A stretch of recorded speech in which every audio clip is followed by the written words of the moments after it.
enable us to do what?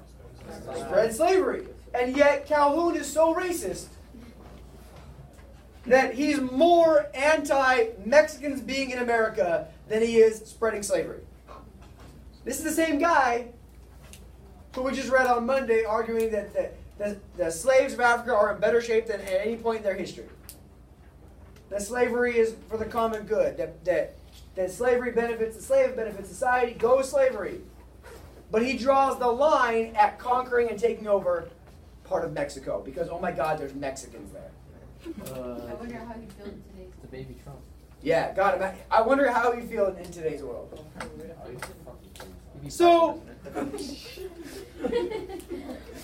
keep in mind that there's a huge sectional divide on whether to support this war or not. Largely in the North, people are anti-Mexican-American War because A, they realize that if we spread out more slave territory, that will disbalance the Senate.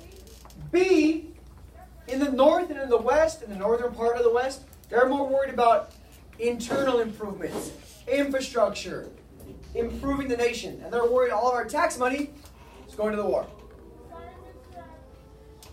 Northerners are worried that Polk doesn't want to just fight Mexico for some land, that Polk wants all of Mexico. They're right. Polk does in fact want all of Mexico. Also, taxes increase. Americans are mad because they got to pay a higher tax, a higher duty to support the war. And then I already told you Calhoun is against the war for a different reason, because God forbid America actually take in some Mexicans. So they get mad, Americans, like including the South and the North, just because the taxes go up. Oh, always. So why wouldn't the South be opposed to the war? Because they want to spread slavery. Politically speaking, many members of Congress are also opposed to the war, like you just read from Lincoln. Some feel, because whose power is it to declare war? Congress's, yes? Yeah. But when the president says, look, they've killed Americans in America, does Congress really have a choice? So they feel like Polk manipulated them into a place where they had to declare war. Otherwise, we have national embarrassment. Others think it's wrong to take any territory from other countries, that it's cool to take territory from natives. But since this is a formal, actual country, that's where we draw the line. Lincoln becomes famous, or at least moderately famous, for accusing Polk of misleading Congress on more of a territory. So it's important to understand that there's a huge sectional divide in support for the war as well. Now, whatever, the war itself, Whigs are in general anti-war. That's what you should know. I'm noticing a lot of you guys are kind of confused on the political specifics when I'm reading your answer questions. Whigs are in general in the North, some in the West, and they're anti-war. The Southern Democrats are more pro-war. We think we're going to beat Mexico in like 6 months. It takes a little bit longer than that. But still, during the war, California actually declares independence from Mexico. Kind of, sort of, for like 6 days. It's not really authentic, but California likes to think that we were the bear flag republic for a little short while. But the war does not go as quickly or as easily as expected, but it finally happens. The U.S. invades Mexico. They get all the way to Mexico City with their troops, and Mexico is forced to surrender. The war is over. It looks like this. There's some important battles. The Bear Flag Revolt I told you about, when California kind of sort of declared it. It's really controversial. It's questionable. It doesn't matter to you guys. There's a battle in San Gabriel. That's where I grew up. It's right over there. San Pascual, San Diego, and eventually we finally see the invasion via Veracruz of Mexico City. Eventually the troops have surrounded Mexico City. When you surround the other nation's capital, the war's kind of over, and Mexico is surrendered. Mexico surrenders, and they agree to the Treaty of Guadalupe Hidalgo, in which Mexico gives, or cedes, to give away, a whole bunch of their territory in what is now the southwest United States. All of California, they forfeit their claim to Texas, so they're still here claiming Texas and then years later. They give up New Mexico, Arizona, Nevada, and parts of Utah and parts of Colorado. A whole big chunk of land. But, yes sir. How much did Louisiana purchase? How much was Louisiana purchased? 15 million. So we got all that for 30 million. Yeah. 30, I mean. Yeah, quadrupled the size of the country for 30 million combined. The U.S. pays Mexico 15 million bucks, which, and the U.S. forgives Mexico's debts they owe the United States.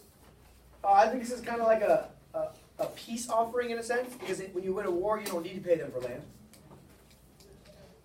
But it's still looked at as an entire ripoff, because the land is obviously worth way, way, way more than that.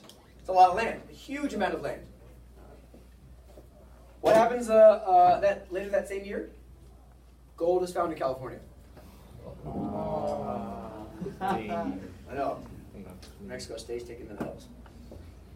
It's viewed as an insult because in Mexico, they feel like the land is stolen from them. Some view the U.S. as stealing the land.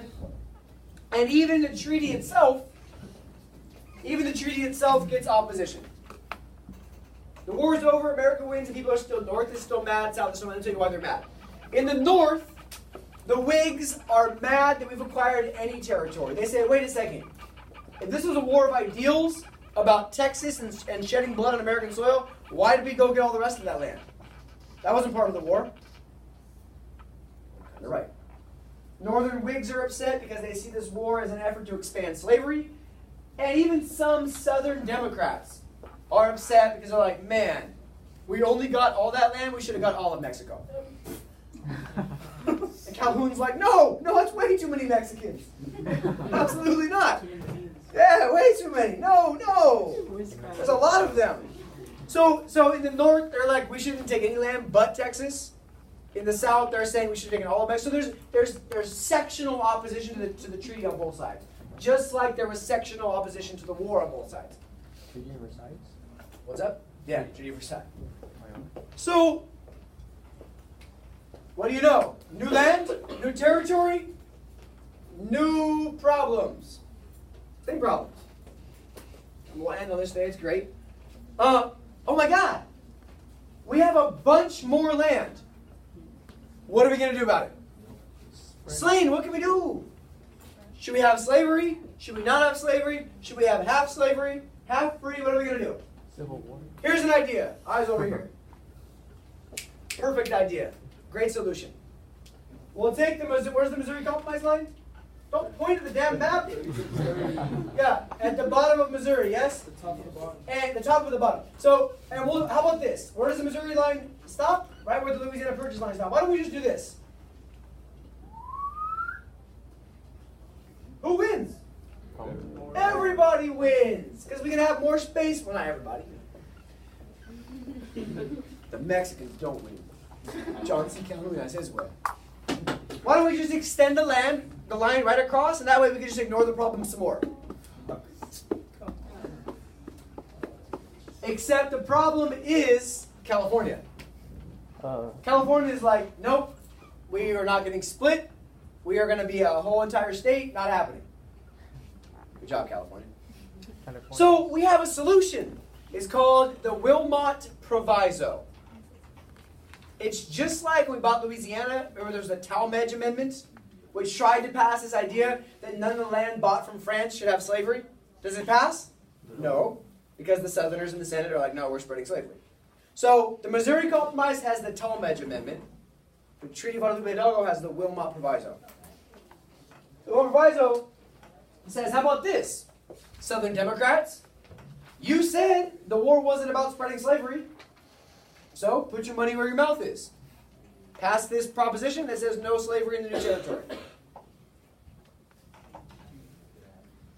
It never passed, but what it starts to show is this huge tension between North and South.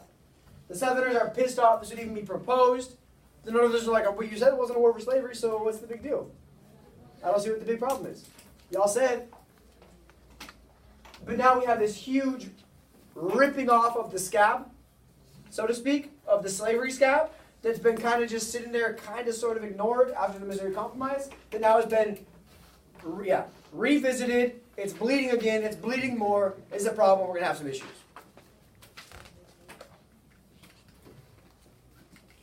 So go ahead for me real quick. Alright, we're gonna can I show you one of my favorite videos? Oh, cool. After you read this. So this is the Wilmot Proviso. It's proposed by a guy named, any guesses? Wilmot. Yeah, David Wilmot, good job. And he's the beginnings of this new political ideology called the Free Soil Movement. And they're not anti-slavery. They're anti-expansion of slavery. And it's not because they don't like slavery, so they're worried that all the good land in the West is going to be gobbled up by big plantation owners. So read it for me. I'm going to give you 5. Tell me, is he anti-slavery? What is his argument about the war? And according to Wilmot, why is the U.S. fighting Mexico? Is he okay with that reason?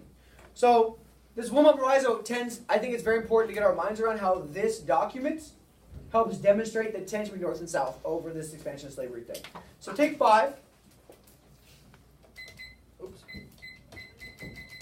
Read it, answer my 3 questions, and then I'll show you a good video and we'll call it a day.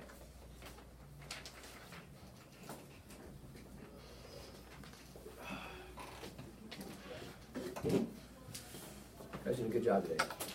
You haven't worked this hard in a while? I have Good. Finish strong.